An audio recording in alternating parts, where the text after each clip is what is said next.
Mheshimiwa mgeni rasmi, tulikuwa na changamoto ya biashara ya mafuta kutoka Zanzibar kwenda Tanzania Bara, ambayo ilileta changamoto na sababu ni za kisheria. Sasa baada ya kuona hiyo changamoto, tuliunda timu imefanya kazi, na kipekee ni washukuru viongozi wetu wakuu, Mheshimiwa Rais wa Jamhuri ya Muungano wa Tanzania Dr. Samia Suluhu Hassan na Rais wa Zanzibar Dr. Hussein Ali Mwinyi, ambao wameridhia mapendekezo ambayo tumeyatoa ya kutafuta ufumbuzi wa kudumu wa changamoto hii.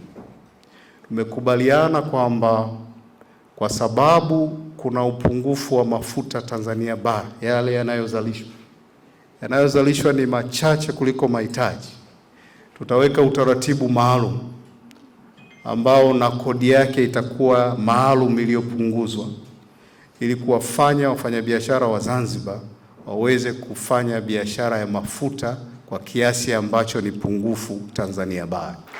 Na utaratibu huu utaanza kuanzia Jumatatu ijayo. Na ninayo furaha Mheshimiwa mgeni rasmi kwamba nimekutana nao leo baadhi ya wafanyabiashara. Tumezungumza, tumekubaliana na kuanzia kesho wataanza kupewa utaratibu utakaofanyika.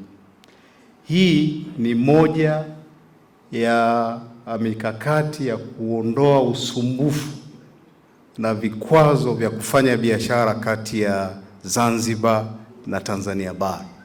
Nataka nikuhakikishie Mheshimiwa Makamu wa Rais, kwa sababu wewe ndio unashughulika na masuala ya muungano, hatukutaka hii iwe ni sehemu ya kero za muungano, na kwa sababu tumeitatua, tutaenda kutatua na zingine ili kuhakikisha biashara na muungano unashamiri kati ya Zanzibar na Tanzania Bara. TRA, pamoja tunajenga taifa letu.